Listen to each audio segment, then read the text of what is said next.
جی ندیم صاحب کیا کہتے ہیں آپ؟ میں کہوں گا کہ سب سے پہلے جو ہم نے آج کے دن سے جو سیکھنا ہے وہ یہ سیکھنا ہے کہ کمزور کوئی نہیں ہوتا، صرف ہمت ہونی چاہیے. اور جب آپ اللہ کی راہ میں چلتے ہیں یا کوئی نیک کام کرتے ہیں تو اللہ کی طرف سے مدد آتا ہے اور پھر انسان جیت جاتا ہے.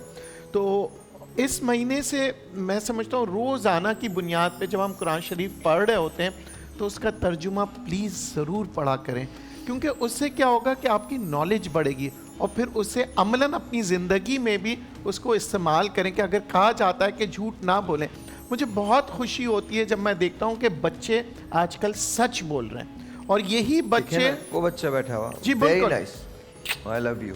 میں سمجھتا ہوں اس بچے کے لیے ایک بار پھر کلیپنگ کر لیں. Very nice. دیکھیں اگر کامیاب ہونا ہے سچ بولنا شروع کر دیں، اور دوسری بات سچ سننا بھی شروع کر دیں، کیونکہ سچ بولنے والا بعض وقت مجبور ہو جاتا ہے جب آپ سچ سننا نہیں چاہتے. تو سچ جتنا ضروری بولنا ہے اتنا ہی ضروری سننا بھی ہے. اور آئی تھنک سچ سننا آپ کو بہت چاہیے، کبھی کبھی دوسروں سے اور اکثر اپنے آپ سے.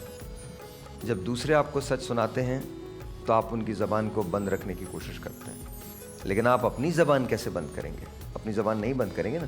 تو خود اپنے بارے میں جانیے، سچ کو سنیے، اپنے آپ سے سنیے، چیزیں بہتر ہو جائیں گی آپ کے لیے. میں اکثر ایک جملہ کہتا ہوں کہ اگر ہمیں زندگی میں کچھ پانا ہے تو اس کے لیے ہمیں کچھ چیزوں کو ان لرن کرنا پڑے گا. جو چیزیں آپ نے سیکھی ہوئی ہیں نا اور اس معاشرے نے آپ کو سکھا دی ہیں، اب ذرا ان کو ان لرن کرنے کا ٹائم آ گیا. اس کو نکال کے پھینکیں اور دیکھیں کہ دراصل چیزیں ہیں کیا. سچ بولیے اور سچ سنیے، چیزیں بہتر ہو جائیں گی.